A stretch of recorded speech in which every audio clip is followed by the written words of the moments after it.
वक्रतुण्डाय गजवक्त्राय धीमहि एकदन्तं गणाध्यक्षं सर्वविघ्ननाशनं नमामि च शिवतनयं बुद्धिदायकं सिन्दूरवर्णं बालचन्द्रं गणपतिं कृपाकरं त्रिलोचनं भक्तवत्सलं च नमो नमः।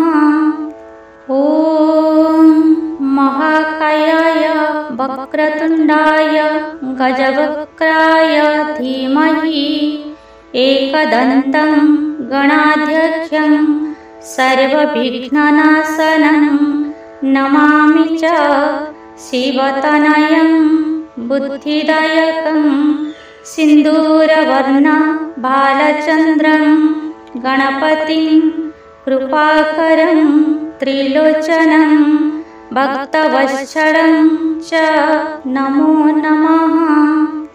ॐ महाकायाय वक्रतुण्डाय गजवक्त्राय धीमहि एकदन्तं गणाध्यक्षं सर्वविघ्ननाशनं नमामि च शिवतनयं बुद्धिदायकं सिन्दूरवर्णं बालचन्द्रं गणपतिं कृपाकरं त्रिलोचनं भक्तवत्सलं च नमो नमः।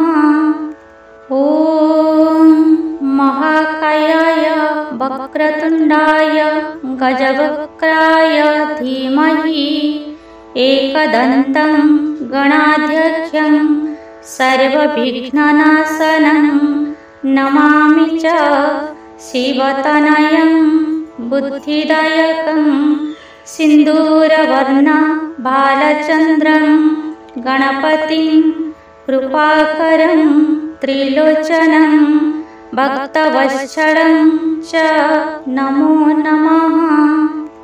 ॐ महाकायाय वक्रतुण्डाय गजवक्त्राय धीमहि एकदन्तं गणाध्यक्षं सर्वविघ्ननाशनं नमामि च शिवतनयं बुद्धिदायकं सिन्दूरवर्णं बालचन्द्रं गणपतिं कृपाकरं त्रिलोचनं भक्तवत्सलं च नमो नमः।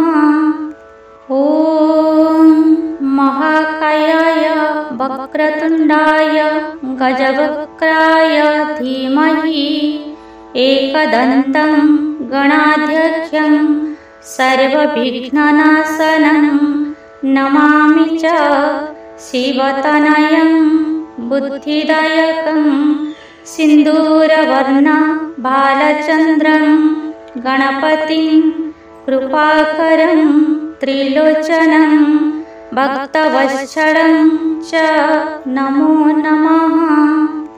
ॐ महाकायाय वक्रतुण्डाय गजवक्त्राय धीमहि एकदन्तं गणाध्यक्षं सर्वविघ्ननाशनं नमामि च शिवतनयं बुद्धिदायकं सिन्दूरवर्णं बालचन्द्रं गणपतिं कृपाकरं त्रिलोचनं भक्तवत्सलं च नमो नमः।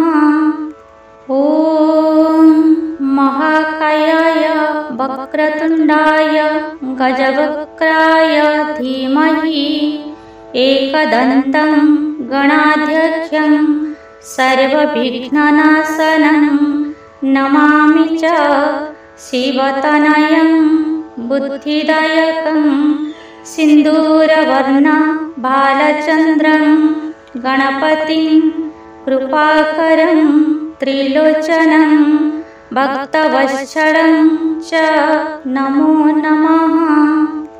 ॐ महाकायाय वक्रतुण्डाय गजवक्त्राय धीमहि एकदन्तं गणाध्यक्षं सर्वविघ्ननाशनं नमामि च शिवतनयं बुद्धिदायकं सिन्दूरवर्णं बालचन्द्रं गणपतिं कृपाकरं त्रिलोचनं भक्तवत्सलं च नमो नमः।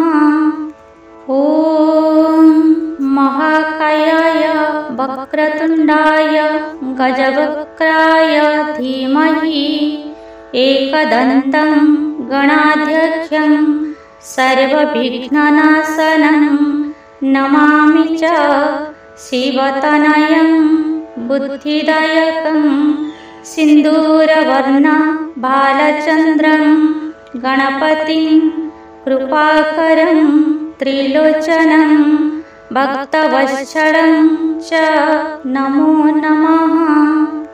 ॐ महाकायाय वक्रतुण्डाय गजवक्त्राय धीमहि एकदन्तं गणाध्यक्षं सर्वविघ्ननाशनं नमामि च शिवतनयं बुद्धिदायकं सिन्दूरवर्णं बालचन्द्रं गणपतिं कृपाकरं त्रिलोचनं भक्तवत्सलं च नमो नमः।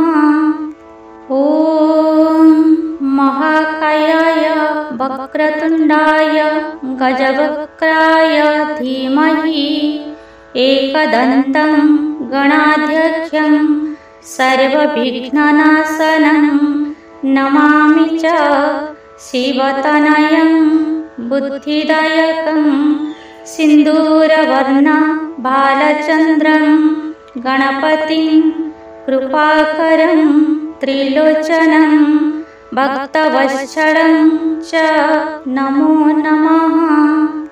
ॐ महाकायाय वक्रतुण्डाय गजवक्त्राय धीमहि एकदन्तं गणाध्यक्षं सर्वविघ्ननाशनं नमामि च शिवतनयं बुद्धिदायकं सिन्दूरवर्णं बालचन्द्रं गणपतिं कृपाकरं त्रिलोचनं भक्तवत्सलं च नमो नमः। ॐ महाकायाय वक्रतुण्डाय गजवक्त्राय धीमहि एकदन्तं गणाध्यक्षं सर्वविघ्ननाशनं नमामि च शिवतनयं बुद्धिदायकं सिन्दूरवर्णं बालचन्द्रं गणपतिं कृपाकरं त्रिलोचनं भक्तवत्सलं च नमो नमः। ॐ महाकायाय वक्रतुण्डाय गजवक्त्राय धीमहि एकदन्तं गणाध्यक्षं सर्वविघ्ननाशनं नमामि च शिवतनयं बुद्धिदायकं सिन्दूरवर्णं बालचन्द्रं गणपतिं कृपाकरं त्रिलोचनं भक्तवत्सलं च नमो नमः। ॐ महाकायाय वक्रतुण्डाय गजवक्त्राय धीमहि एकदन्तं गणाध्यक्षं सर्वविघ्ननाशनं नमामि च शिवतनयं बुद्धिदायकं सिन्दूरवर्णं बालचन्द्रं गणपतिं कृपाकरं त्रिलोचनं भक्तवत्सलं च नमो नमः। ॐ महाकायाय वक्रतुण्डाय गजवक्त्राय धीमहि एकदन्तं गणाध्यक्षं सर्वविघ्ननाशनं नमामि च शिवतनयं बुद्धिदायकं सिन्दूरवर्णबालचन्द्रं गणपतिं कृपाकरं त्रिलोचनं भक्तवत्सलं च नमो नमः। ॐ महाकायाय वक्रतुण्डाय गजवक्त्राय धीमहि एकदन्तं गणाध्यक्षं सर्वविघ्ननाशनं नमामि च शिवतनयं बुद्धिदायकं सिन्दूरवर्णबालचन्द्रं गणपतिं कृपाकरं त्रिलोचनं भक्तवत्सलं च नमो नमः। ॐ महाकायाय वक्रतुण्डाय गजवक्त्राय धीमहि एकदन्तं गणाध्यक्षं सर्वविघ्ननाशनं नमामि च शिवतनयं बुद्धिदायकं सिन्दूरवर्णबालचन्द्रं गणपतिं कृपाकरं त्रिलोचनं भक्तवत्सलं च नमो नमः। ॐ महाकायाय वक्रतुण्डाय गजवक्त्राय धीमहि एकदन्तं गणाध्यक्षं सर्वविघ्ननाशनं नमामि च शिवतनयं बुद्धिदायकं सिन्दूरवर्णबालचन्द्रं गणपतिं कृपाकरं त्रिलोचनं भक्तवत्सलं च नमो नमः। ॐ महाकायाय वक्रतुण्डाय गजवक्त्राय धीमहि एकदन्तं गणाध्यक्षं सर्वविघ्ननाशनं नमामि च शिवतनयं बुद्धिदायकं सिन्दूरवर्णबालचन्द्रं गणपतिं कृपाकरं त्रिलोचनं भक्तवत्सलं च नमो नमः।